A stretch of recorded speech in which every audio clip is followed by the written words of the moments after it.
Hello, everyone out there in YouTube land. Welcome back to Diego Knows. I, of course, am Diego. And today we're going to continue to talk about The Notebook. That's right, The Notebook. That piece of shit movie from 2004. We all remember it. It was that romantic love story between a poor boy and a rich girl. Yeah, I've never seen that one before, have we? Okay. Yeah, but that was the one that all the women were jerking off to in 2004. Okay, unfortunately, that's what passes as a fucking sexy, erotic fucking romance movie is this piece of shit thing called The Notebook, all right? So I'm going to destroy this movie today. And I'm going to continue to destroy this movie until I'm done with the entire movie. All right, now, just so you know who I am, my name is Diego, okay? And what I do here is I review chick-related movies and TV shows, then I give you a straight man's point of view, okay? That's the point of view you didn't get, all right? Because none of your straight guy friends are actually watching this shit, okay? Your gay friends are watching this shit, and your girlfriends are watching this shit. No straight guys paying attention to this crowd. You know why? Because we don't give a fuck. That's why we don't give a fuck. The only time we watch this shit is when you drag us to go see it. Okay, or we gotta sit there with you, and even then you're not gonna do it, okay, because it's naughty, and you're not gonna let us fucking be a part of that. Like, really, are you gonna bring your boyfriend with you to go see a fucking movie where the wife cheats on her husband and likes it? No, you're not, okay, because you don't want us to go there in our minds, okay? Of course not. You're gonna watch that shit with your girlfriends and your gay friends, okay? And your gay friend's gonna tell you how fucking gay sex life is better than straight sex life, and all that kind of bullshit that you hear every fucking day in every fucking TV show, okay? Now I'm already famous because I reviewed Sex and the City, every episode of Sex and the City. I reviewed both movies and also reviewed that piece of shit show And Just Like Crap, which unfortunately is getting a season 2, so I'm gonna have to review that piece of shit again when season 2 comes out. But right now, since I'm done with that, I decided I'm gonna go after your chick flicks, and that's what I'm doing right now. Okay, I've already done Thelma and Louise. I've already done Romeo and Juliet, League of Their Own, Pretty Woman. Yeah, I got through that fucking piece of shit. And now we're doing The Notebook, okay? It's time to get out of the 90s, okay? I'm going after The Notebook now, okay? Now, in this chapter here, what I'm going to do is I'm going to talk about where we left off last time and give you a straight man's point of view, okay? So if you're easily offended, get the fuck out right now. I will not censor myself for you. I'm not going to spare your feelings. I don't know you, but I got nothing to gain by lying to you. Okay, I'm going to tell you the truth, which is what the world needs right now. We need a lot more truth. We need a lot more people telling you how it really is out there. Okay, and not this bullshit lollipop land movie that Nicholas Sparks gave us, okay, because Nicholas Sparks is not a fucking man, okay, he's not a man, he doesn't know how to write men, okay, he's a woman in a man's body, supposedly. I would doubt that he's got that down there, honestly, okay, but anyway, I digress, okay, I've only read one Nicholas Sparks book. It wasn't this one, it was the fucking, it was the one with the soldier, you know, fucking Home Alone. No, it wasn't called Home Alone. It was called fucking The Lonely, whatever the fuck it was. It was Channing Tatum. Okay, I saw that piece of fucking shit, and yeah, I read that book. Okay, and based on that, I know exactly what Nicholas Sparks, how he writes his novels. Again, this movie's no different. There's no fucking men in this movie. Okay. All right. Now that we got that out of the way, let's go ahead and continue my review. Now, when I left off last time, okay, Noah and Allie, they already broke up. They had a summer fling. They split up. She beat the shit out of him before he left. He beat the shit out of himself, too. Okay, he went off to go fight in the war. His best friend Kip died over there. Okay, Allie, meanwhile, went to go volunteer as a nurse, and some fucking guy in a body cast fell in love with her. Turns out he's a rich fucking pretty boy who owns a big fucking company. Parents are fucking more in love with him than she is. Okay, all the girls want him, but he decides to settle for her ass. I do not know why. She does not act like herself around him. She's fucking very prim and very proper. She's polite. She laughs at his jokes and shit, but you can tell there's nothing going on there. And if I was a man, I would have caught that right away. Like, where the fuck are you? Like, what do you like to do? What do you know? This guy just seems to think that if he buys her something or gives her a vacation or some shit like that, that's gonna get rid of whatever she's fucking thinking about in the back of her mind. It's not. Okay, she already grew up rich. Okay, so she's already used to fucking going to banquets and wearing expensive dresses and parties and meeting important people. She's already used to that shit. So there's nothing this guy can offer her that she doesn't already have. Okay. So yeah, so there's nothing going on there. She's got no personality around him. She's just prim and proper, which is nothing. And if this guy was a real man, unfortunately, like I said, the author does not know what a real man is. A real man would have seen through this shit and would have questioned her about it, okay? I don't even, as a man myself, I don't even understand why he fell in love with this bitch. I don't. I mean, she's nice to him. Unlike Noah. Noah, she fucking makes fun of him, fucking slaps him across the face and all that shit, yells at him. But this guy, she never yells at him. She never raises her voice. She's all smiling, courteous, polite, and all that. And we already know that's not who she really is. We've seen what she's really like, okay? But yeah, for some reason, she's not like that with this guy. Why? Why is she hiding that back? I mean, I mean, if she says she loves this guy. If she really loved him, don't you think she'd want him to know who she really is? And that way he can accept her for where she is or fucking move away from her. But that doesn't happen. Okay, and it's his fault too, because he should fucking know better. I mean, well, Jesus Christ, and what the fuck? Dude, she ain't the only fucking girl in the world. We don't find out why he's in love with her. Why isn't she just a fuck buddy? Why isn't he just someone he can sleep around with until the right girl comes along? We don't know. Like I said, there's no fucking men in this movie. This movie is not written by a man. Okay? We're just supposed to think that fucking he like just fucking fell in love with her because she knows how to turn food into shit. All right, I guess that's a good enough reason. Meanwhile, back in North Carolina, where Noah lives, he survived the war. He comes back home, reunites with his dad. They end up his dad sold their house, the house that he grew up in. He sold it. Between that and the GI Bill, they bought the Windsor Plantation. That's that dream house, that shack, that fire trap that Noah wants to own someday. He wants to fix it up and own it. You know, even though it's a fire trap, there's no plumbing, no nothing there, no electricity. He decides to set a bunch of candles out there. Yeah, so he can have sex with Allie, when they're on a date, but that never happens. They end up breaking up that night instead. So they actually never had sex. So he's creaming, okay? He's obsessed with a girl that he hasn't seen in 5-6 years, that he never even fucking fucked. And she was 17 back then. Okay? Come on, man. He was like, what, 24? We don't know how old he is, but I do know that Ryan Gosling was 24 when he filmed the movie. So I'm guessing that Noah was also 24. Now, Rachel McAdams was 25 when she filmed the movie, but she's playing a 17-year-old. That was pointed out in the movie that she is 17. Okay? So what the fuck, dude? Of course she's going to meet someone else. I mean, it's a no-brainer. She's still a fucking kid. You know, why would you put your life on hold for that? See, the movie never explains it. The movie never explains why he's in love with her either. Yeah. I can understand why he wants her. I mean, she has a higher social status than he does. She has more money than he does, comes from a better family than he does. And by better, I mean like, you know, socially. I'm not talking about like they're better people than his dad was, you know. He doesn't have a mom. We don't know what the fuck happened to his mom. Did she die? Did she leave his dad? Who the fuck knows? It's never mentioned. You just go with it, okay? They do have a lot of black friends, though, that come over the house and like to jam every once in a while, okay? Whereas Allie has black servants. Okay, she didn't have black friends. She had black servants that drive her everywhere. That load her luggage for her. That fucking that clear the plates from their dinner table. Yeah, that's the kind of family she's from, right? All right. So anyway, so they decide to take the house. Noah decides to buy the house. Okay, I'm going to narrate. Old Noah, that's James Garner's narrating this scene here, and he says he took a look at the house and only saw Allie. He only saw Allie. Once again, this guy is basically living his life since he came home from World War II and he survived World War II, unlike his best friend who died over there in front of him. He decides he's going to spend the rest of his life fixing the house, and then when he's not fixing the house, he's going to take his thumb and stick it up his asshole, and then with his other hand, he's going to take his dick and put it in his hand. And he's basically going to sit like that for the next fucking 50 fucking years of his life. That's what he's going to do. And the whole time he's doing that, he's going to be waiting and praying for fucking Allie to somehow come back to him. That's basically what happens, okay? Because that's a life worth living. Okay, for him, that's enough. Remember he said that in the beginning of the movie? For me, that's enough. Yeah, that I love somebody, that's enough for me. That's the meaning of life right there, that I love somebody. Not that they loved you back. Okay, but I love somebody. And for me, that's enough.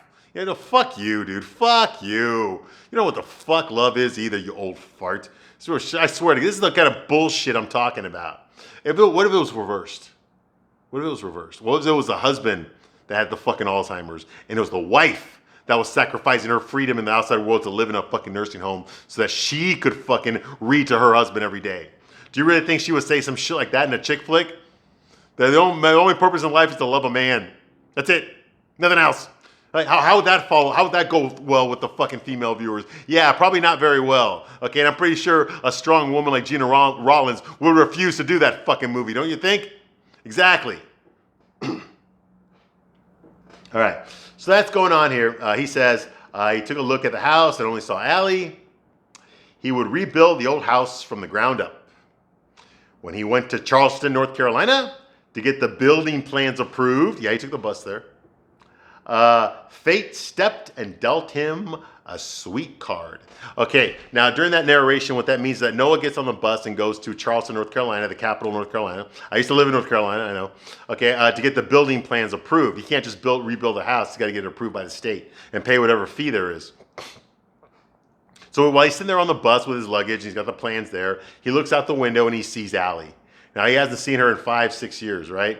He sees her walking down the street, and he decides to get off the bus. Now, the bus driver tells me, hey, I'm in the middle of the road. I can't stop. You can get off the bus when I get to the bus station. He's like, no, I need to get off now. So he leaves all this shit in the bus and jumps out the fucking bus, basically, and runs down the street to chase Allie to find out what's going on with her. And he chases her to a restaurant, okay? Now, Allie's dressed nice in her expensive clothes, her hat, her bonnet, her purse, all that kind of shit, okay, because she's rich, okay? And he chases her down to the restaurant. He doesn't go inside the restaurant, but he looks inside the window and he sees her. He sees her go into the restaurant, go up to the table, and there's a man there, and it's Lon. It's Lon Hammond, the rich, fucking super good-looking Ken doll, millionaire, okay? Her fiance. He's there, and she kisses him, and they sit down, and she starts laughing at whatever fucking dad jokes he comes up with, because he's full of dad jokes, all right? And so once Noah sees that, he realizes that he needs to move on. Yeah, it only took fucking 6 years, but he realizes that he needs to move on. See, I'm glad he didn't waste the 6 years. He needed that time to fucking really process his feelings from the fucking, the 17-year-old he fell in love with for 3 months, one summer, 6 fucking years ago. No. See, now he realizes that she's happy fucking getting filled out by this guy, that, he should probably move on with his life. Okay? And so he should take this thumb out of his ass and his dick out of his hand and maybe go fucking find a girl with his hands now instead of fucking sticking them back where they go every fucking day, right? You would think that's what he learned, right? Well, that's what he says in the narration, okay? Noah sees Allie walking in there, okay, and he decides he doesn't not interrupt her. He does not go in the restaurant and introduce himself, nothing like that. He just, because you know how the guys doing all the chick flicks, they never just fucking go like, and walk away. No, they're just,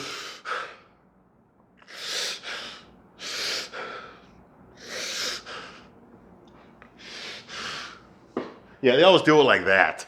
It's a fucking chick. This is the shit they do on those fucking one prick hill and for all those fucking chick shows on TV. They all do the same fucking shit, man. Gilmore sluts. They all did the same fucking shit back then. It's fucking disgusting. I'm tired of it. I'm fucking sick of it. Okay. There's a reason straight guys don't watch these fucking movies. All right. It's for shit like that. Okay. The Chad Michael Murray. Like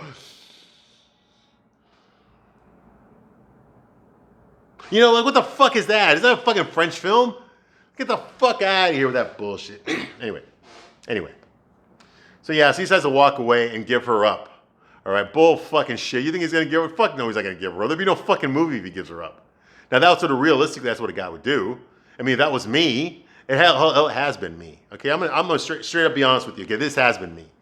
I know what it's like to be Noah. Okay, I went through my own fucking notebook in my life. Okay, I have. I know what it's like. I know what it's like to fall in love when you're fucking young. And then all of a sudden that person comes back in your life later. I know what that's like. I do. Okay? So yeah, I am talking from experience here, okay? So, so that's going on, okay? He decides to leave her be, bullshit, okay? And then he goes back. The next time we see him is a montage of him rebuilding the house with his dad, okay? He's fucking hammering the fucking roof. He's tearing down the front porch. He's doing all that fucking shit. He's cutting the fucking wood. He's doing everything, okay? And old Noah, James Garner narrates, he says, after seeing Allie that day, something inside Noah snapped. He got the notion into his head that if he restored the old house, Allie would find a way to come back to him. Some called it a labor of love. Some called it a deluded piece of shit. And some people called it something else. Well, you can guess which one of those three I called it. Noah had gone a little mad. Do you think a little? No. You would have to be a human being to go mad. Okay, this isn't madness. Okay, this is fucking simp behavior. Okay, this is a choice. Okay, this is a woman. This is not a man. This is a woman crying about the fucking guy. All right, think about it. If this was a woman's point of view, let's say there's this girl, okay, and she goes in the 80s and she goes to a fucking let me just pick one out. A Guns N' Roses concert, okay? She goes to a Guns N' Roses concert in 1988 when they were really big, okay? And she gets in the front row. She's a hot girl. She's 17. She sees Axl Rose singing up there, you know, patience, yeah, okay, with his shirt off. She's getting all fucking hot and creamy. He picks her out of the crowd. Come back to my fucking dressing room for the after party. She does. He fucks the shit out of her. She fucks a lot of fucking weed. And then the next day, he fucking kicks her out of the fucking bus. And she's got to fucking walk home, okay? Now later on, you know, she gets older, she meets a guy, she gets she gets several boyfriends, she even gets married, has a couple of kids, whatever the fuck happens, okay? But in the back of her mind, no man will ever compare to what it was like that night when she was 17 and she was fucked Axl Rose. That was the best sex of her life. That was the most exciting moment of her life, okay? Now imagine she's like 35, now 37, okay? And here comes Axl Rose by himself because he's not with the band, not with Guns N' Roses anymore. And he's fucking playing at this fucking very modest fucking clubhouse, right? And she sees them, and this is the moment she's been waiting for. So she tells her husband some bullshit excuse that she's gonna hang out with her girlfriend. She's really going over there to fuck Axl Rose. Now Axl Rose is an old man now. He's fat. He's fucking still smoking weed. He's fat. He's out of shape. He can't sing. He can't move. He can't wear the tight pants anymore because they'll break. Okay, but she's just like, ah, and she fucks him again. You know why? Because in the back of her mind, okay, she never stopped thinking about him. Okay? That's kind of what this would be if this was a woman's fucking movie, okay? But it's a man. Well, it is a woman's movie. If this was a man's movie, this is the kind of shit that would happen, okay? But it's not. It's not. It's not fucking realistic, okay? This is a bullshit fucking narrative. Okay, this guy who apparently has got his wits together is gonna sit on his fucking life forever until Allie comes back, even though he knows that she's happy with somebody else. You know, if he really wanted to fucking put it to rest, he would have confronted her. He would have talked to her, hey, Allie, oh my God, you know? And that would have been it. That's what I would have done. Because I know what it's like to look for someone that you loved a long time ago and not be able to find them. And then all of a sudden they show up and you're like, oh my God, do you have any idea how hard I tried to find you? You know, I know what that's like. I've been there. Okay? I've been there. This is not the way to handle it. So he decides that he's going to rebuild his house, even the house that he loved. He loved this house before he even knew Allie, before he even met her. But this house now to him is Allie. In order for her to come back in his fucking deluded fucking mind, his simp behavior mind, his beta male behavior mind, he thinks that rebuilding this house is going to bring her back to him. Okay, now because this is a chick flick written by a woman with a man's name, of course that is what's going to happen in this movie. But realistically, no, it would not happen. It would not. This is not realistic. It wouldn't. The fact that he didn't move on with his life really pisses me off. It pisses me off because any man, a real man, would have taken the L a long time ago, not fucking right now when he saw her with her fucking fiance. He would have taken that L fucking before he even went to World War II. And he would have met someone else. He would have fallen in love with another girl, had some great sex, if not better sex, had some kids, and he would have built that house for his family. Not in the hopes that some old girlfriend would come back to him. You see, that's what I'm talking about. Even the house doesn't belong to him. Even the house is Allie. This guy has nothing in his life except her. Nothing. Not even his fucking kids. What kind of man is that? It's not a man. Anyway, so he rebuilds a house with his dad. Okay, whatever. Like I said, it's bullshit, waste of life. Okay, now old Noah and Allie, it goes back to the present time, which I guess would be like the late 90s, okay? Old Noah and Allie, they have lunch together in the fucking nursing home, okay? And Allie says, did they ever see each other again? Noah says, oh, you don't want me to spoil it before I get to the good part, do you? So old Noah continues to read. He continues to read from the Notebook, hence the fucking, the Notebook. Hence the name of the fucking movie, okay? Now, even though it's a notebook, he's reading it like it's a fucking romance novel. Because that's the way it's written. So that's how he reads. He doesn't read it like a guy writing down a diary or writing down notes about fucking his summer or about his life, okay? He reads like a fucking novel, okay? Like a trashy fucking romance novel that old ladies are always reading. All right. So old Noah continues to read, okay? Noah's father died and left him alone. So we see that. We see the funeral, okay? Which, believe it or not, had a lot of black people at the funeral. I guess he was popular with all the black people in North Carolina. All right. Yeah, well, he was. They showed scenes of that. With all the black people came out, they would jam together. You know, the dad would jam. He was a musician as well. And fucking Noah would dance the way the black people taught him to dance, you know? But yeah, so he died. Okay, so Sam Shepard's character died. That was Noah's dad, who raised him by himself. Like I said earlier, no mention of a mom. We don't know what happened to his mom. Did she leave his dad? Did she fucking die? We don't know. It's never mentioned, never brought up. No one asked that question. All right. So yeah, so he died. And you can tell Noah's upset. Okay. He's upset that his father died. Okay. Which, because his father was helping him rebuild that house. So now that his father's dead, he's got nothing to live for except the house. Right. And Allie, of course, even though he doesn't know where the fuck she is or what she's doing. Okay. Yeah. So he decides to fucking, to fix up the house by himself. Now, here's another thing that's kind of weird. Okay. Here's nothing that makes no fucking sense, all right? Now, the house itself was in a shithole condition, okay? It was a fire trap, okay? Had no electricity, had no plumbing, no windows, no nothing, okay? The wood was rotted, okay? I mean, it had nothing in there, okay? So he's rebuilding it, I get that. How long do you think it would take him to rebuild that house? Him and his dad, okay? Now it's just him. But him and his dad, how long do you think it would take, okay? My best guess would be probably, what, maybe a year, 2 years, maybe? Maybe 2 years with his dad. Without his dad, maybe 3 or 4 years. You know, I mean, he's going to have to need help. He can't lift everything. He has no construction equipment. He can't lift anything, okay? And then there's also the landscaping gets done, too. I mean, there was brush all over everywhere. There's weeds everywhere. So all that shit got to get trimmed, okay? So how long do you think it would take him to rebuild that house? I'm guessing it would take a couple of years at the minimum. I've never rebuilt a house myself, but I'm guessing it'll be a couple of years minimum, okay? And his dad was helping him to rebuild the entire house, okay? Now, the house is a shithole when Lon asked Allie to marry him at the club, okay? The house is a shithole, okay? Now, after however long it took for him to rebuild his house, like I said, I'm guessing a minimum of 2 years, and during that time, his father died, okay? Now the house is ready. It's ready to go. It's beautiful now, okay? The landscaping's done. Everything, the house, it's been painted, been rebuilt. It's gorgeous, okay? Gorgeous antebellum plantation house, okay? I'm guessing it's probably 2 years, okay? And that's giving him a lot of credit, okay? 2 years to rebuild the entire house, okay? So 2 years later, and Allie's still not married. She's still not married to this guy. They're still engaged. How the fuck is that possible? What the fuck is a 2-year engagement in the 1940s? Are you out of your fucking mind? She would at least be pregnant by now. You know, there was no birth control back then. Okay, so what the fuck? This makes no fucking sense. The timeline doesn't make sense.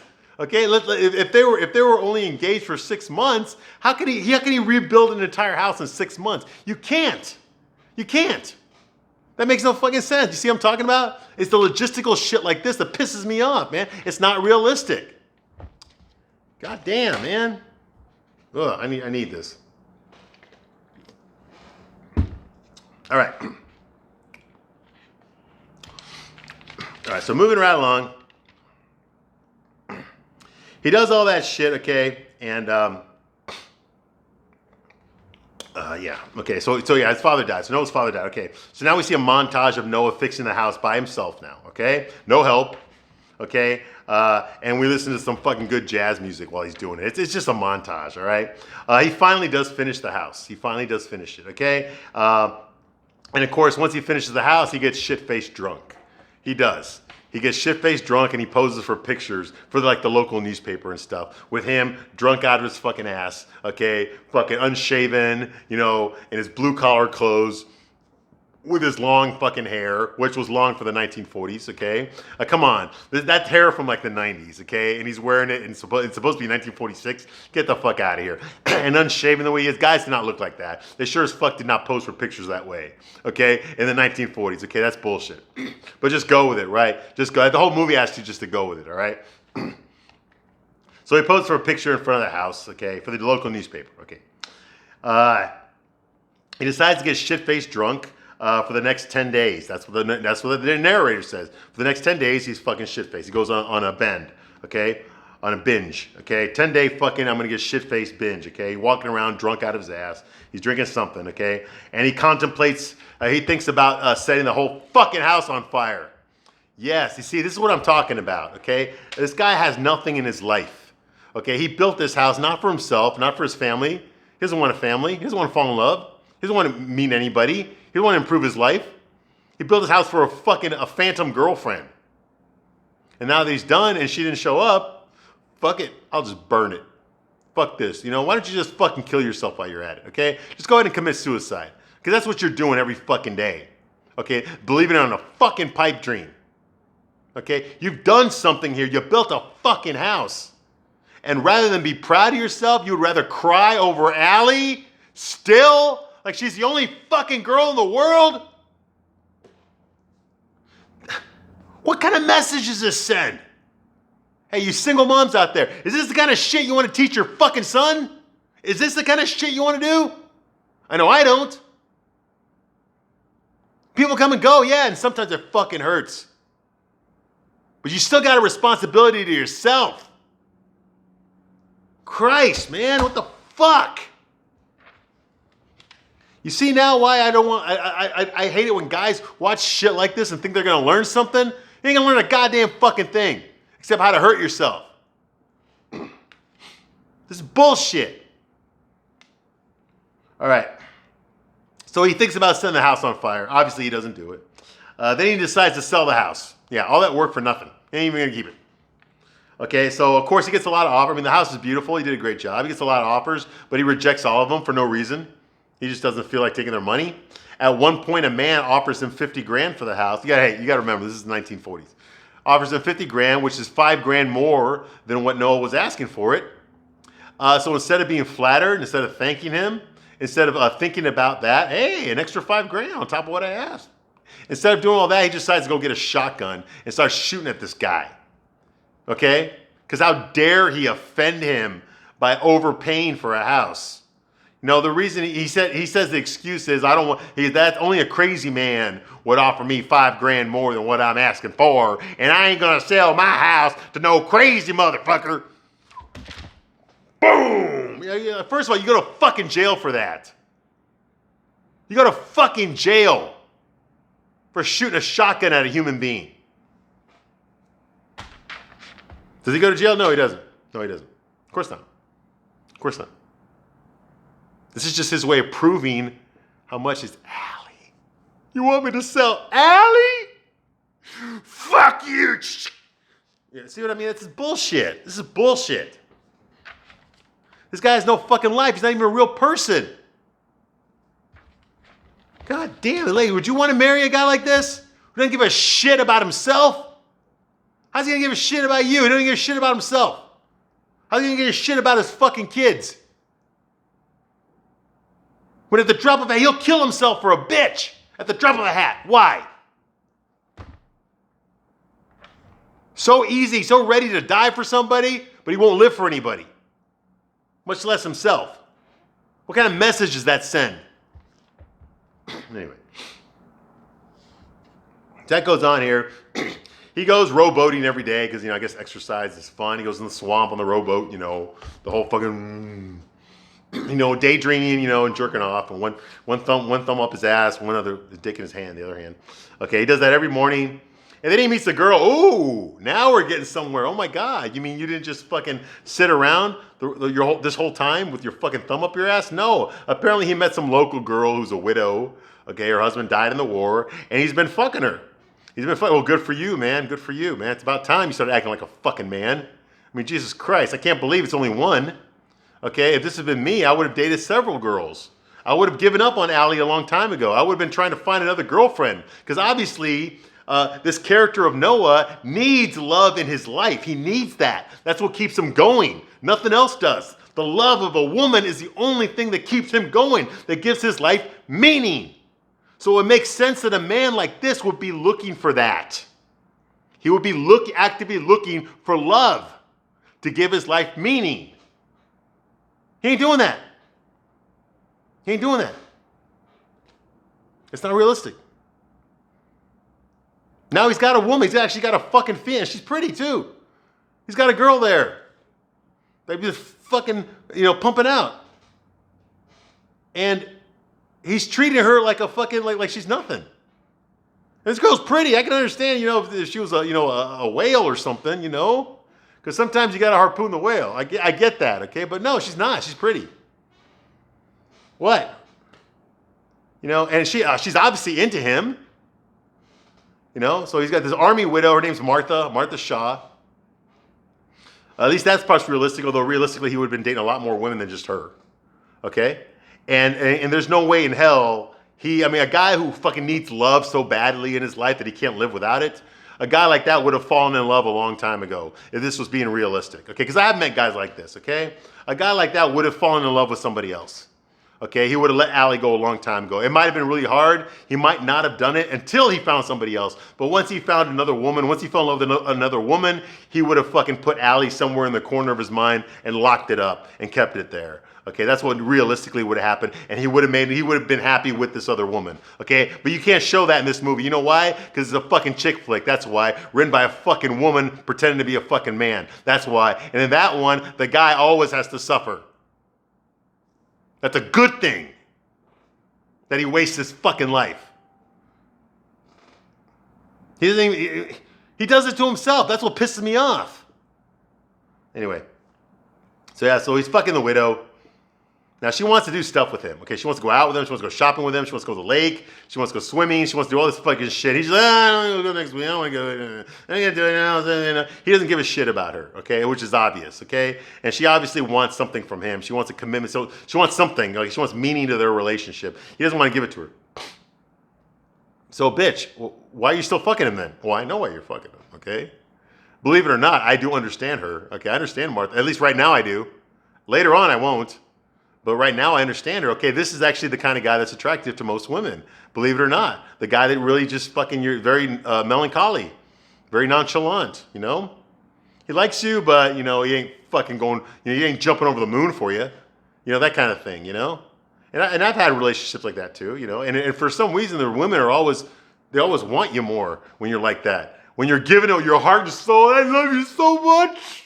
When you do that, they're fucking, they're repelled. When you're just like, okay, whatever. Yeah, see you, bye. When you're like that, there's like, but, that kind of shit. It always works that way. And ladies, it's fucking true. You know it's true. All right? She wants to do something. He don't want to do shit. Martha's like, well, what do you want from me? When you talk to me, you don't even see me. A woman knows when a man looks into her eyes and see someone else. Really? A woman knows that? Okay, ladies, ready? Here we go. Now, who do you think I was thinking about right there? An old love? My girlfriend right now? My ex? My high school girlfriend? Who was I thinking about right now? Right at that moment. You know who it was? It was Captain Kangaroo. You don't know shit! Yeah, I was thinking about Captain Kangaroo. You see what I mean? And you fucking guess it? So no, that's bullshit, okay? When a woman does not know shit when she looks into a man's eyes, okay? Yeah, you know when you see someone else. Get the fuck out of here. Get the fuck out of here. And if you know this, then why are you still fucking him? If you want more from him, why are you still fucking him? Go find another guy. A guy who actually gives a shit about you. Why don't you fuck that guy instead? Nope. That can't happen. Nope. Okay. Makes no sense. All right, anyway, I'm going to stop my review right here, and I will be back shortly to continue my review of fucking The Notebook. And I will see you soon on the next one. Thank you for watching this long. Bye.